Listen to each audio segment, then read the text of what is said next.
Boa noite, criaturas do meu caldeirão. Cheguei mais uma vez nessa câmera com a resolução maravilhosa. Para quem não me conhece e quem for ver esse vídeo depois, tá? Meu nome é Artenis Owens, eu sou bruxo hecatino, né? E trabalho com a necromancia como foco, né, de trabalho devocional também. Estou na bruxaria vai fazer 18 anos agora, no Soul em maio. E já tem 9 anos que a gente está dentro desse trabalho de necromancia, 5 anos dentro do Covil. Tá? E iniciante aqui no Yutoba. Então, ainda vão ocorrer algumas falhas, ainda vão haver algumas modificações no modo como está sendo organizado o canal do Covil. Quem tiver dúvidas, aconselhamentos, quem tiver crítica, quem tiver qualquer questão, sempre pode deixar no nosso chat, nas lives, pode deixar no comentário. Para quem não conhece o canal, né, para quem não conhece o Covil em si, nós somos um grupo de bruxaria catina que trabalha especificamente voltado para a área da necromancia, né, o trabalho com os mortos. Quem não sabe o que é necromancia, tem alguns vídeos aqui no canal. E nós viemos a público há pouco tempo, né, apesar de já estar desde 2016, né, formado o Covil. E para quem quiser conhecer mais um pouco do trabalho, é só acessar os links da descrição. Tem o nosso Instagram, nossa página no Facebook e agora o nosso canal no YouTube, que está aí começando para vocês poderem dar sugestões de tema, tirar suas dúvidas à vontade, porque conversar de magia sempre é bom e agrega conhecimento para todo mundo. Então, hoje a gente vai falar um pouquinho sobre o início de uma jornada, né? Vamos abrir um pouquinho essa série, talvez, uma série de vídeos, para poder auxiliar as pessoas que estão começando nesse caminho, ou para quem já está nesse caminho há um tempo, porém ainda não encontrou o seu lar, né? Ainda não se identificou com algum grupo, com alguma vertente, alguma religião, e acaba entrando naquela famosa pulga de terreiro, como a gente fala, né? Que é a pessoa que fica pulando de templo em templo, religião em religião, espiritualidade em espiritualidade, por não conseguir se encaixar. E muitas vezes não é porque aquela religião, aquela vertente, ou aquele caminho, aquele grupo ali, não é que necessariamente eles são ruins, né? Não é que eles sejam ruins para você. Às vezes é porque a tua configuração é diferente da deles, né? O teu modo de compreender é diferente do modo como eles têm para passar o ensinamento. Às vezes o modo como você quer agir, seja o que você quer restringir na sua vida, ou o que você quer ser mais liberal, não é compatível com aquele grupo, com aquela religião, com aquele conjunto ali, né, de teorias, de crença. Então, muitas vezes as pessoas elas ficam pulando de local em local, de linha em linha, justamente porque elas não se fazem algumas perguntas que são essenciais para poder saber o que a gente vai fazer, né? De onde viemos, para onde vamos e o que comeremos. Então, hoje a gente vai abordar um pouquinho sobre essas perguntas essenciais. Vamos tentar ajudar algumas pessoas que são iniciantes, né? Inclusive agradecer a 2 deles, que começaram ontem uma conversa comigo e hoje a gente manteve algumas conversas no WhatsApp. Eu estava até sem tema para poder falar, porque é tanta coisa. E graças a eles que surgiu esse tema, né, devido a algumas perguntas, eu achei legal a gente poder explanar aqui no Facebook, até para poder ficar registrado, caso futuramente venham pessoas com algumas dúvidas e já tenham aqui um vídeo pronto para poder sanar pelo menos essa parte das dúvidas. E ao invés da gente ter que trabalhar um pouco de modo repetitivo, a gente possa trabalhar um pouquinho mais, cavucar um pouquinho mais o que a pessoa realmente está compreendendo, o que ela quer, e poder ajudar ela, né? E eu faço justamente a gente vem tentando fazer esse trabalho justamente porque muitos de nós não tivemos auxílio quando a gente começou, né? Tivemos que começar do zero, testando, se lascando pra caramba, para poder ver o que funciona, o que não funciona, tá? E não estou fazendo comercial da L'Oréal Paris, porque o ventilador está aqui na minha cara, então o cabelo vai ficar voando. Então vamos lá, gente. Muitos de vocês têm essa dúvida. Gente, feliz Mabon para todo mundo. Hoje é equinócio de outono. Graças aos deuses, no Rio de Janeiro. Espero que essa chuvinha de hoje venha trazer o frio. Para você que fica igual pulga de terreiro, pulga de couve, pulga de modo geral, que vive pulando de um lado para o outro, igual saci, sem saber em qual religião ficar, em qual espiritualidade ficar, grupo, o que estudar.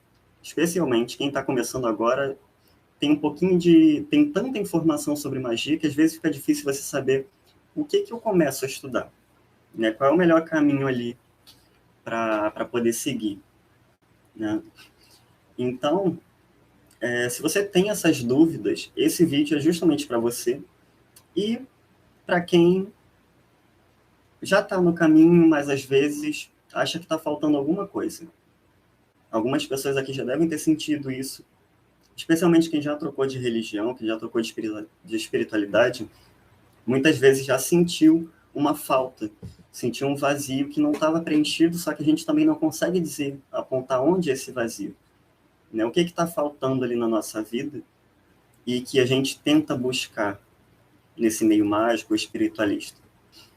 Então, algumas coisas que eu venho comentando com as pessoas, né? Muitas pessoas ao longo do tempo vieram até mim durante esses 18 anos de bruxaria, sempre querendo... eu quero me iniciar na bruxaria, eu quero conhecer magia, eu quero aprender. E, sinceramente, eu nunca iniciei completamente um aprendiz. Eu nunca tive um aprendiz completo. Qualquer um que chegar e falar... Olha, o Artemis me iniciou como bruxo, o Artemis me deu aval. Sei lá que diabos que a pessoa pense, mas eu nunca tive um aprendiz do qual eu chegasse e falasse, olha, gente, beleza, vai lá e faz. Entendeu? Tem algumas pessoas que estão ali junto, né, que estão aprendendo muita coisa, mas nunca cheguei a completar o aprendizado de alguém, justamente porque eu tento espelhar um pouquinho o que eu aprendi dentro da magia ao longo desse tempo. Eu comecei com 10 para 11 anos, eu cresci em meio evangélico, eu tive muitos problemas em casa, tá? Essa série de vídeos também vai ajudar você que vive com pessoas de outra religião e que tem intolerância a saber como agir. Às vezes a gente quer logo a nossa liberdade, mas analisando o caso é um pouquinho mais complexo do que a gente imagina. Então vamos lá. A primeira coisa que vocês têm que fazer, muitas pessoas chegam para mim, né, como eu falei, e querem aprender bruxaria, querem aprender magia, querem aprender uma par de coisas. Porém, e o mais engraçado, né, é a frase que elas soltam no tipo... eu adoro magia, eu adoro bruxaria. E quando eu pergunto o que é magia e o que é bruxaria, ela não sabe me responder. Ou então ela vem com uma resposta muito fantasiosa sobre o que é aquilo que ela diz querer. Então, é muito importante que vocês busquem compreender a terminologia, vocês compreender o que aquele conceito é, de fato, antes de virem dizer que vocês gostam. Porque não tem nexo. É como eu dizer que, sei lá, eu gosto de escargot. É a única comida que eu lembro, gente, que é estrangeira. Porque sushi eu já comi. Mas eu dizer que eu gosto de escargot eu nunca comi. Né? Eu estou sendo muito leviano, especialmente em se tratando da seriedade que a gente tem com a espiritualidade. Alguém chegar para a gente e colocar isso como se fosse só uma figurinha, uma roupinha que você compra na C&A, é muito leviano para a gente. Entendeu? Algumas pessoas vão encarar com um certo sarcasmo isso, e às vezes vocês vão interpretar mal. Por que alguém vai rir? Porque é como se a gente estivesse ouvindo uma criança falando que... eu quero casar. Eu quero ter uma casa própria. Eu quero trabalhar. Sendo que ela não sabe como é a rotina de um trabalhador, ela não sabe como é a rotina de uma pessoa casada, ela não sabe como é administrar uma casa ou ter uma empresa. E a gente que já tem isso, a gente acha engraçado, por ver a inocência da pessoa. Então, muitas vezes isso acontece dentro da magia. Então, primeiro passo, gente, vocês cismaram que Quero aprender bruxaria? estuda primeiro o que é bruxaria. Estuda quais são as vertentes da bruxaria para não sair falando um monte de merda por aí. Como recentemente aconteceu de uma criatura que surgiu do Tártaro, sei lá de onde, e cismou de dizer no Facebook que bruxaria não tem nada a ver com mediunidade. O que só mostra que ela não entende o que é mediunidade, ela não entende o que é bruxaria. Tá? Assim como a maioria das pessoas que acham que bruxaria se resume ao Wicca.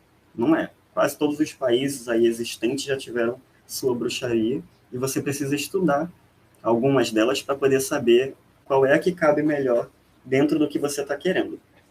A primeira dica que eu dou para vocês é essa. Estudem a terminologia, estudem o conceito,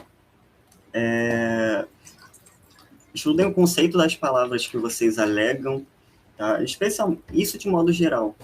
Quando alguém chega e fala, olha, tal coisa isso, estuda. Porque a gente vê muita gente falando besteira.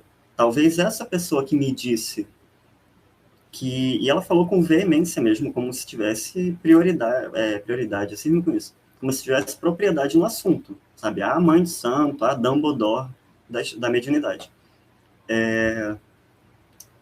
Provavelmente, creio eu, em uma das possibilidades, ela é uma pessoa que ela está tendo orientação errada. Às vezes, dentro da vertente dela, ela está aprendendo que mediunidade é uma coisa muito diferente do que a gente acha que é. Tá? E fora a questão de utilizações de termos em vertentes diferentes. Um demônio para um cristão é basicamente tudo que a gente faz dentro do paganismo. Um demônio para a gente no paganismo vai ser outra coisa. E cada cultura tem sua figura demoníaca, né? Tem algo próximo dali. Então você precisa estudar quando você ouve alguém falar sobre o que é um demônio, o que é bruxaria e o que é mediunidade. Estuda o termo. Tá? Estudem os conceitos antes de dizerem que vocês gostam. Tá? Não tem essa de amor à primeira vista. Amor à primeira vista é besteira. Tá? Estudem termos, estudem conceitos, para não falar besteira, para não dizer que mediunidade não tem na bruxaria, que incorporação só existe na Umbanda. Tá? Eu ouço essas coisas e tem lá no meu Facebook, para quem está lá, print dessas conversas. Tá? É ridículo. Então, estudem o termo, primeiro passo. Tá? Entender o que é. Essa é a pergunta-chave inicial. O que é aquilo que eu digo querer? O que é aquilo que eu digo gostar? O que é aquilo que eu almejo me iniciar? Tá? A segunda coisa, gente, eu botei uns tópicozinhos ali no papel, por isso que eu estou olhando para lá, porque senão me perco total aqui. A segunda coisa que vocês têm que fazer, preferencialmente, é você analisar, depois que você pega ali o contexto do que é o conceito, o que é bruxaria, o que é um demônio, o que é mediunidade, analisa o contexto prático daquilo, analisa o contexto filosófico daquilo, tá? Para vocês entenderem até onde aquele caminho exige de vocês, até onde aquele caminho vai cobrar de vocês. Porque senão vocês vão entrar e em algum momento vocês vão perder tempo, vocês vão ter que sair. Tá? É mais ou menos o que eu falo. Candomblé, naturalmente, tem-se o trabalho do sacrifício animal. Esse sacrifício ele tem validade energética. Tem, eu não sou contra. Tá? Não faço, até hoje nunca precisei, mas se precisasse eu faria. Tá? Até porque especialmente quem come carne, é ridículo a pessoa dizer que mimimi, e fazer matança do animal. Gente, vocês não estão entendendo.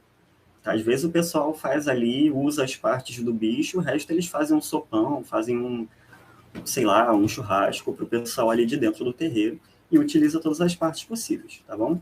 Vamos ao combustível da noite. Quem quiser pode me doar cigarro, gente, eu gosto de falar fumando. Então vamos lá. Então analisem o contexto. É aquilo que eu falo para as pessoas. Você é vegano? Tá? Se você não é vegano por questão de saúde, mas é por algum tipo de ideologia, não entra no candomblé. não entra no voodoo, não entra em nenhuma religião que utiliza do sacrifício animal. Você não vai mudar a religião. A religião já está ali há muito tempo, não é porque você tem uma ideologia própria, não é porque você tem as suas vontades que o pessoal vai chegar... Não. Ó, bater palma pra você, reverência e vamos mudar tudo porque você quer. Não vai, tá? Se vocês não querem se trabalhar o autoconhecimento, se vocês não querem se sacrificar, não entra na bruxaria, tá? Isso eu estou falando de todas as bruxarias possíveis. Todas as vertentes que eu conheço trabalham muito com questão de autoconhecimento. Trabalham muito com questão de autossinceridade. Se você é uma pessoa que não quer se encarar no espelho e contar seus podres, porque eu acho que quem esconde podres da vida é porque não conseguiu encarar a verdade deles, não conseguiu admitir os próprios erros. Então, se você não quer encarar as tuas verdades, se você quer ficar na tua zona de conforto e não quer se modificar, só lamento, bruxaria não é para você. Tá? A gente tem um trabalho muito profundo e que é a vida toda. Então, analisa até onde aquela vertente, até onde aquele grupo vai solicitar de vocês. Ah, o grupo tem, sei lá, igual na época que eu ia no terreiro, e que a gente mantém hoje aqui no Covil. Você que entra aqui no círculo feiticeiro, que é obrigatório, todo mundo que entra vem por ele, tá? Que é onde você aprende a base de magia e de feitiçaria. Após ou durante, você tem a opção, é opcional você adentrar o círculo hecatino, que é a parte devocional para Hecate, as divindades e seres que atuam junto dessa deusa, e você tem o círculo necromante, onde a gente desenvolve a mediunidade para trabalhar a incorporação com os mortos e o contato com eles, né? Tem um aprendizado ali com eles, aprender muitas coisas até na prática de magia. Então, aqui a gente tem 15 dias o ritual necromante. Quem é membro do ritual necromante precisa estar aqui de 15 dias. Ah, mas eu não posso, eu não sei quando cai minha folga, não dá. Gente, eu lamento. Então vamos deixar para uma posterioridade, vamos deixar para quando puder. Entendeu? A menos que alguns pilares importantes dessa prática tenham algum impedimento, a gente não vai modificar só porque uma pessoa não pode. Uma coisa do lado de fora que tem os dias compatíveis, mas a gente não pode parar porque uma pessoa não tem essa possibilidade. A gente vai tentar ajudar ao máximo, né? Se tiver precisar de algum ritual, a gente puder fazer através do meio necromante, a gente vai. Mas se ela não pode estar presente, o ideal é que ela não se candidate a fazer parte. Entendeu? Vamos ter coerência no que a gente quer e aprender o que aquele caminho exige da gente. Tá? E esse é o ponto 2.